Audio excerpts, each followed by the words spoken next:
On a rainy, deserted road, I helped a bloodied man to the hospital, but the next morning a knock. It started on a night when the world felt heavier than usual.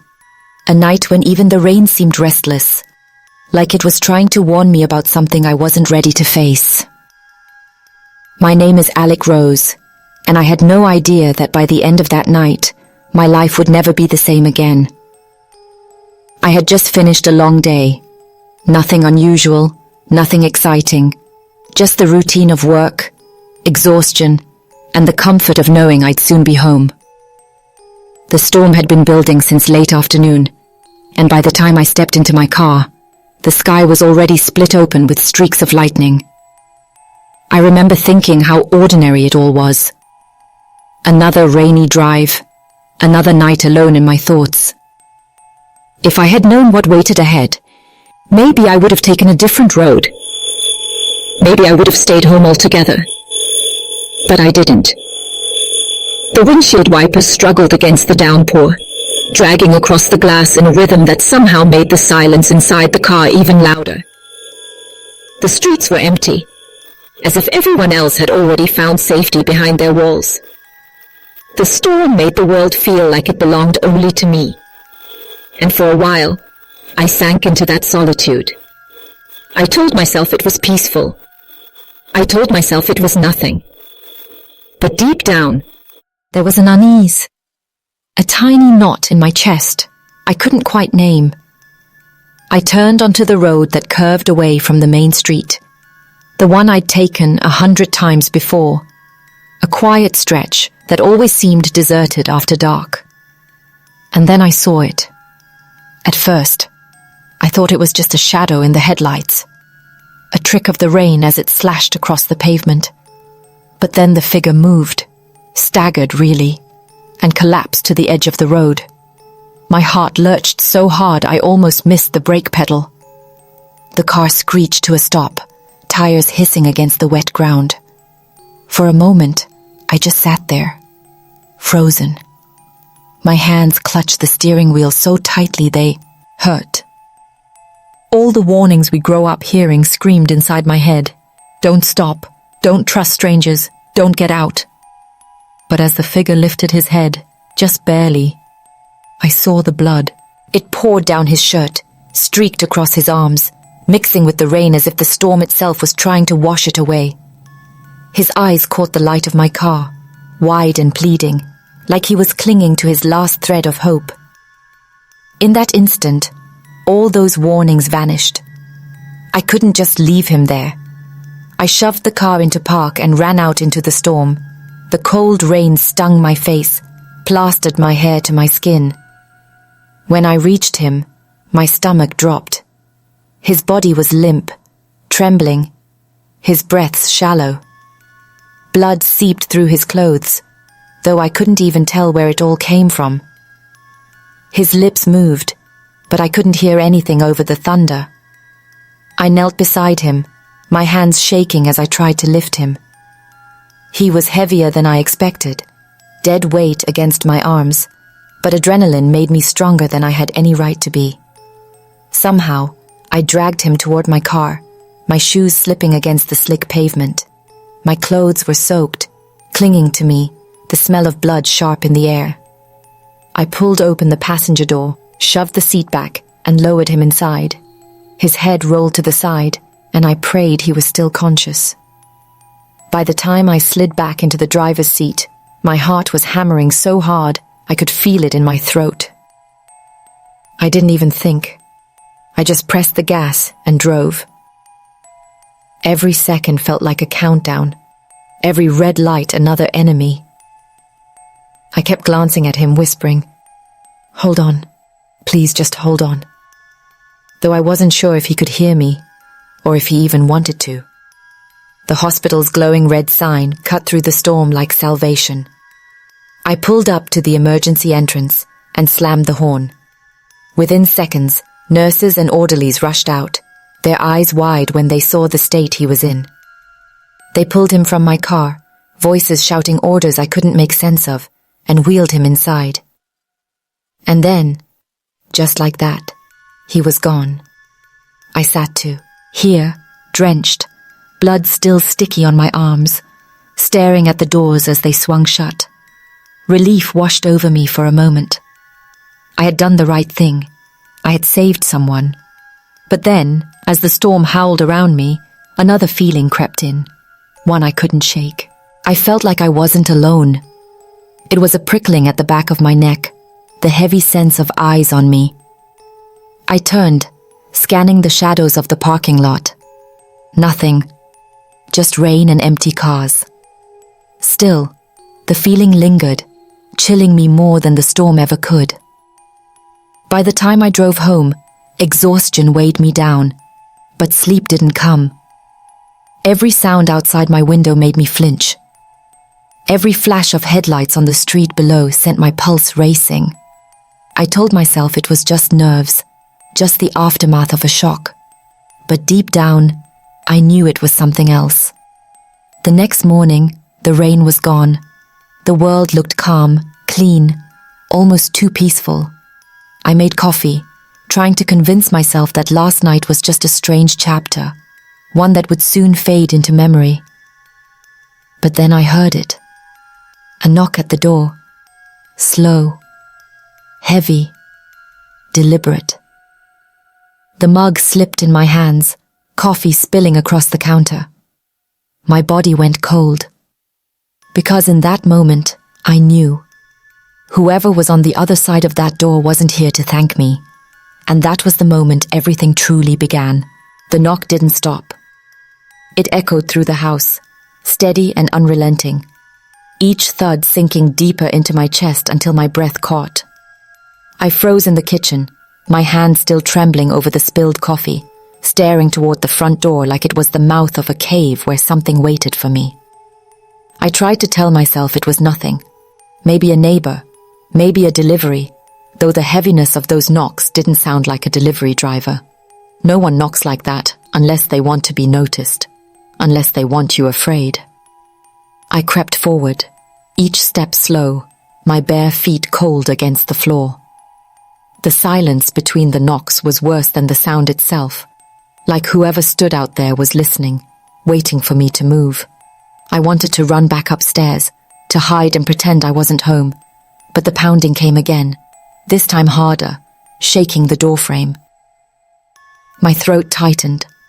I pressed myself against the wall beside the door, listening. At first, nothing, just the soft hiss of wind outside. And then a voice, low, calm, but wrong in its calmness.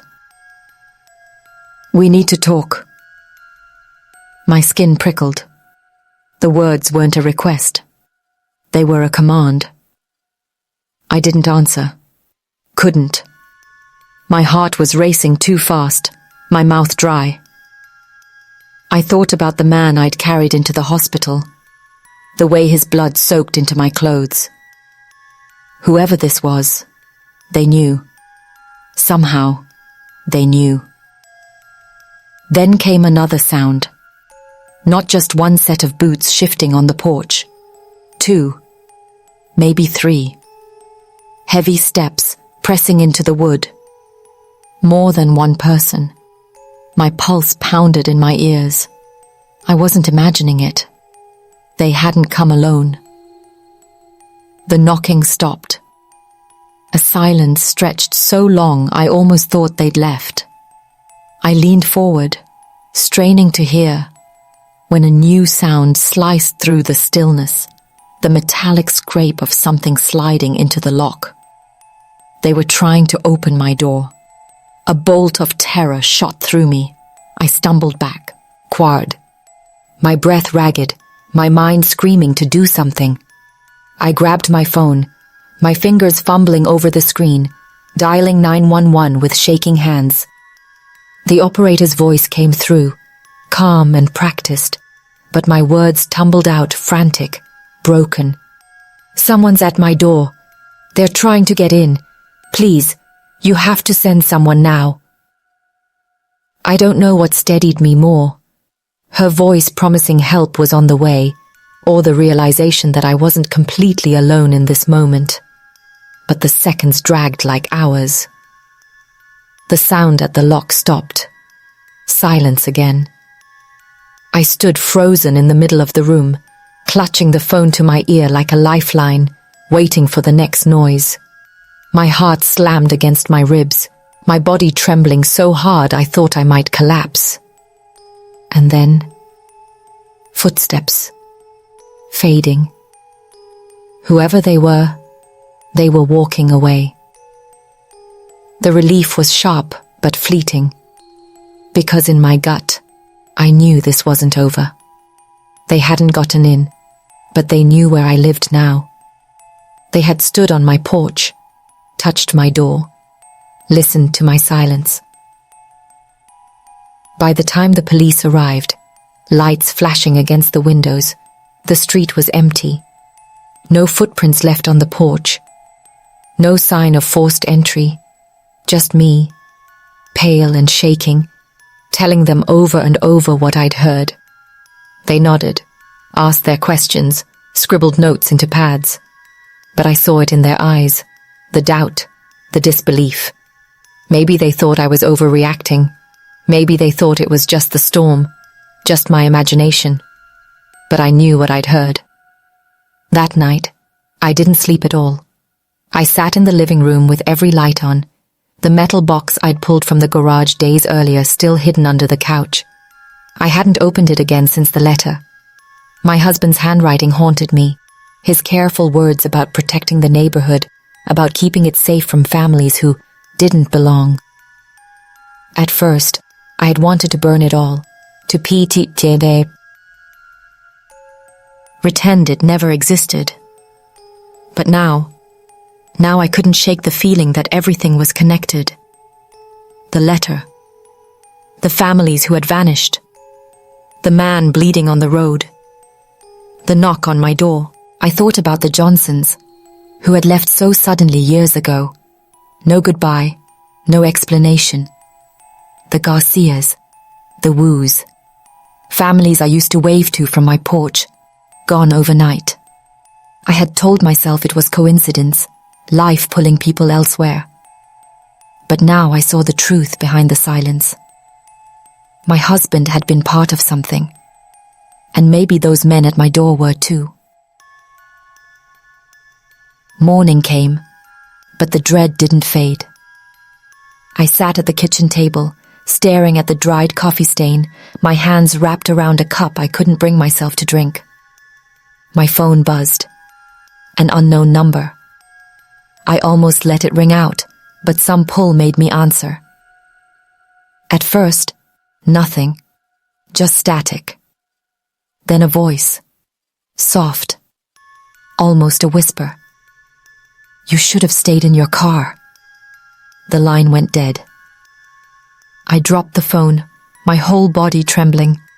My mind reeled. Was it a warning? A threat? Or both? One thing was certain. Saving that man on the road hadn't ended anything. It had opened a door I couldn't close. And whoever was behind it, they weren't finished with me yet. After that phone call, every second felt like borrowed time. The words clung to me. "You should have stayed in your car." They repeated in my mind like a curse, twisting into every quiet moment, chasing me into every corner of my house. I couldn't escape them, not even in sleep. I barely left the couch that day. The blinds stayed closed, the doors double locked, the phone clutched in my hand like it could shield me from whatever was coming. But deep down, I knew hiding wouldn't stop it. Whoever they were, they already knew where I lived.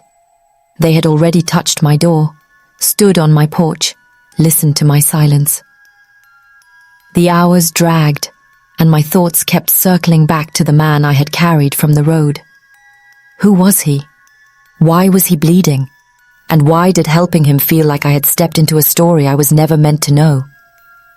That night, unable to sit still any longer, I pulled the metal box from under the couch.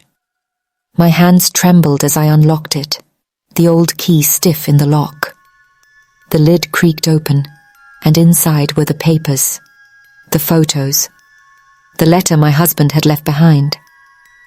I had tried to ignore them before, but now they demanded my attention. I spread everything across the table. Pages of names, addresses, dates. Families I remembered. Families who had lived just down the street, now long gone.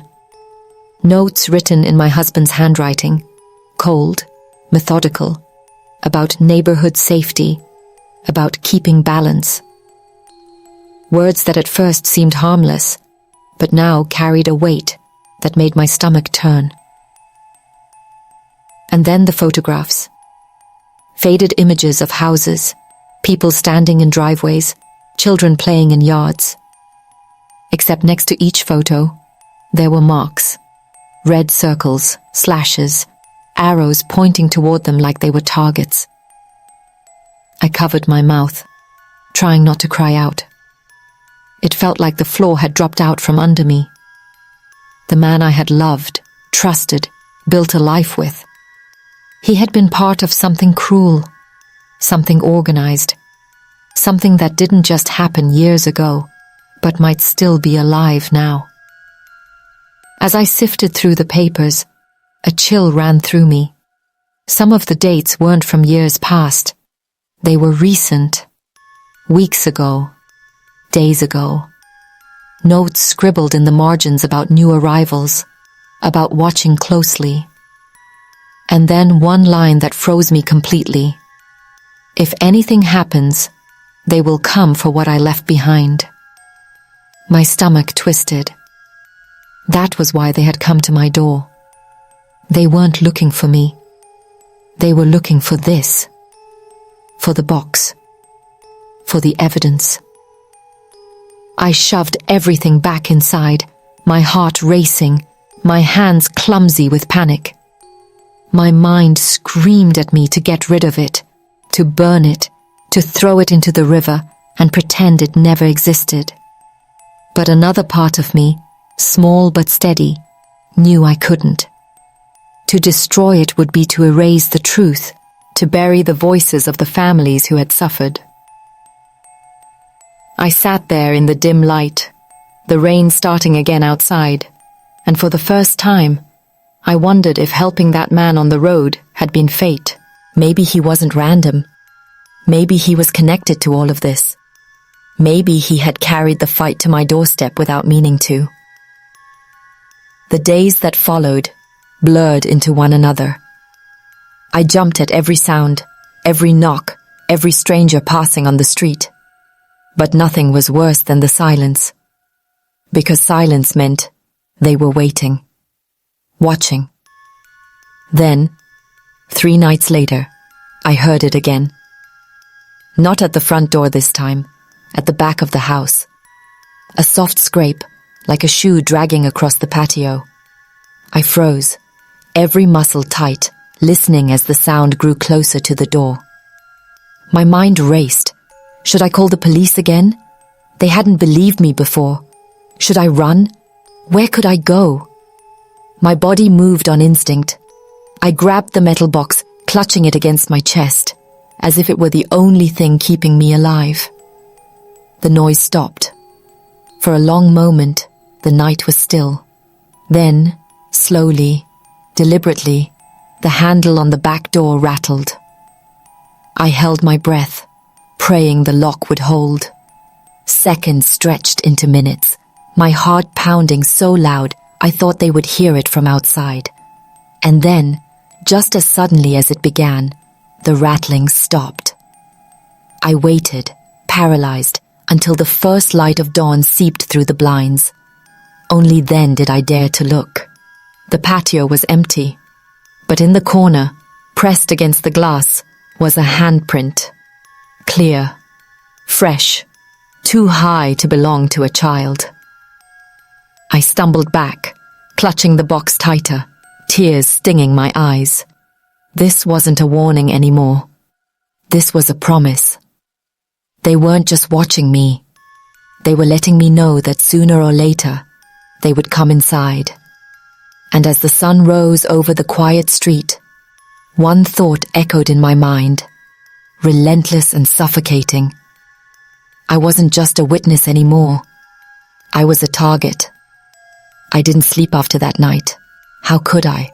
Every creak of the floorboards, every whisper of wind against the house, felt like a countdown onto something I couldn't stop. The handprint on the glass haunted me. Too clear, too intentional. It wasn't someone trying to break in. It was someone telling me, "We're already here.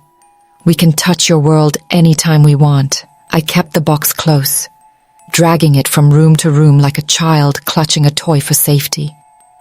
But it wasn't safety. It was a curse. And the more I thought about it, the more I realized I had a choice to make. Keep it hidden and hope they lost interest, or expose it and risk everything. But before I could decide, something happened that forced my hand. On the 5th night, just as darkness fell, my phone rang again. The same blocked number. My heart sank, but I answered anyway. Silence at first. Then, a voice. A woman's voice this time. Calm, almost gentle. "You've been reading the papers," she said. "You know too much now." My mouth went dry.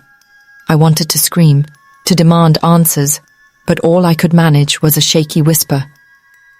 "What do you want from me?" Her reply was simple, chilling. "The box, or your life." And then the line went dead. I sat there in the dark, the phone still pressed to my ear, feeling like the walls were closing in. Whoever these people were, they weren't bluffing. And now they knew I had seen everything. I didn't wait. I grabbed the box, shoved it into a backpack, and ran out the front door. My car keys slipped in my sweaty hands as I fumbled to unlock the door. When the engine roared to life, I felt a flicker of hope until I looked in the rearview mirror. Headlights. A car was parked across the street, its engine already running, lights glaring like eyes fixed on me. Panic shot through me. I slammed the car into gear and tore down the street, the tires screeching against the pavement. The headlights followed, closer, brighter. I drove aimlessly, heart pounding, my mind racing faster than the car. Left, right, another turn, nothing, sir. Hook them. They stayed on me, like a shadow I couldn't escape. Finally, I spotted a gas station ahead, its lights spilling across the road like a beacon. I swerved into the lot, screeched to a stop and bolted inside. The clerk looked up, startled, as I slammed the door behind me. "They're following me," I gasped, pointing toward the road. But when I turned back, the car was gone. No headlights, no engine, just the empty stretch of highway under the night sky. The clerk frowned, muttered something about me needing rest, but I knew what I saw. They were toying with me, herding me, making sure I knew I couldn't escape. I stayed there until dawn, sitting in the harsh fluorescent light, clutching the backpack against my chest. When I finally drove home, the street was quiet. Too quiet. As I pulled into the driveway, I noticed something that made my blood run cold. The front door was ajar. I killed the engine, heart thundering in my chest, and sat frozen in the car. Every instinct screamed at me to run, to drive away and never look back. But the box was still with me, and if they were inside, maybe this was my only chance to end it. I forced myself to move, each step toward the house heavier than the last. The door creaked as I pushed it open. Inside, everything looked normal. Too normal. The couch in its place, the blinds half shut, the table bare. But then I saw it. On the kitchen counter. The letter. Not inside the box where I had left it. Out in the open, the handwriting staring at me like a ghost. My husband's words, his farewell, his confession.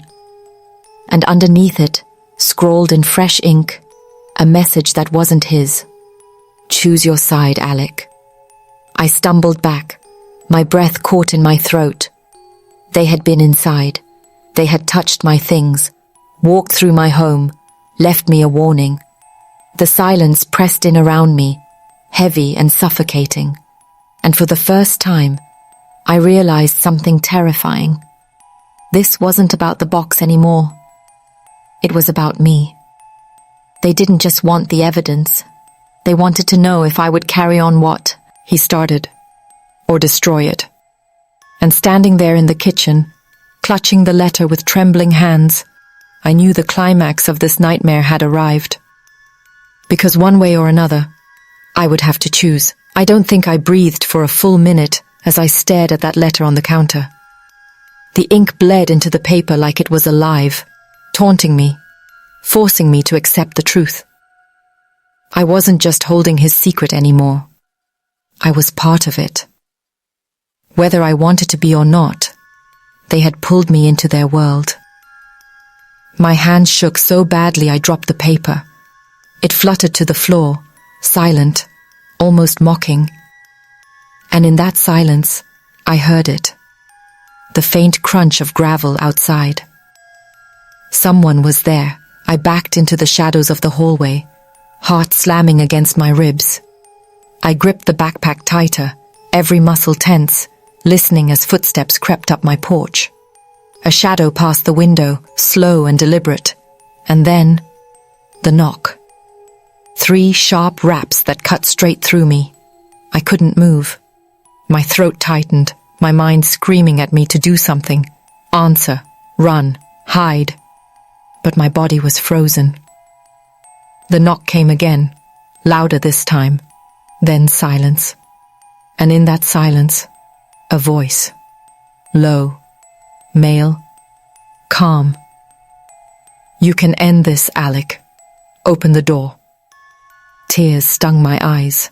I wanted to scream at him, to tell him to leave me alone, but the words stuck in my throat. Instead, I slid down against the wall, clutching the box like it was my last lifeline. The minutes stretched, heavy and endless. Then the voice came again, firmer this time. Choose your side. Tonight. And just like that, the footsteps retreated. The crunch of gravel faded. The street outside went still again.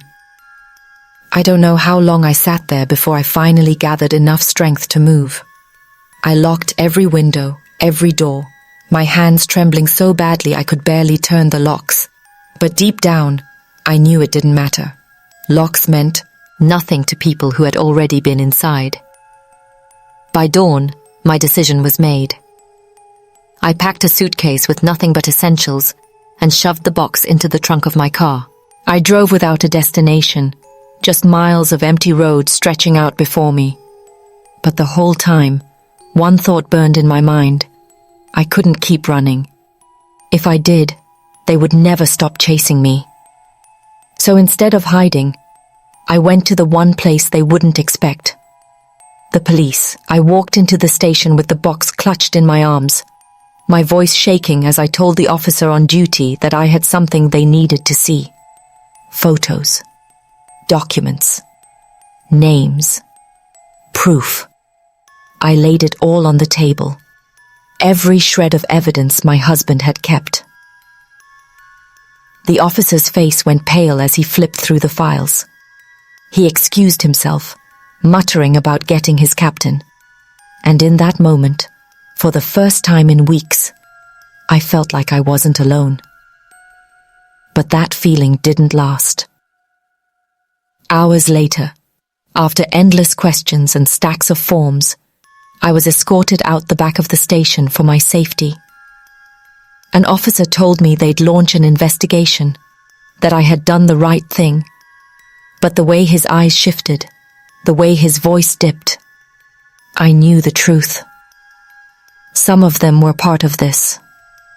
Maybe not all, but enough. Enough that I wasn't safe even here.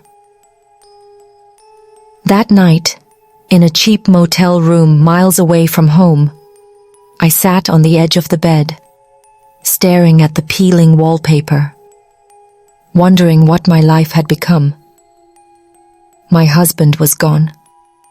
My home wasn't mine anymore. My future felt like an empty road leading nowhere. But as I thought about the families who had vanished, the names in those documents, the faces I'd seen in the photographs, something hardened inside me. This wasn't just about me anymore. It was about them. The ones who never got to tell their story. The ones whose silence had been forced. And if I gave up now, then their silence would win. I don't know what tomorrow holds. Maybe they'll find me again. Maybe they'll try to finish what they started. But I can't stay quiet. I won't. Because the truth is bigger than me. Bigger than my fear. So if you're listening to this, remember my story. Remember the knock on the door. Remember that silence doesn't mean safety. It means surrender.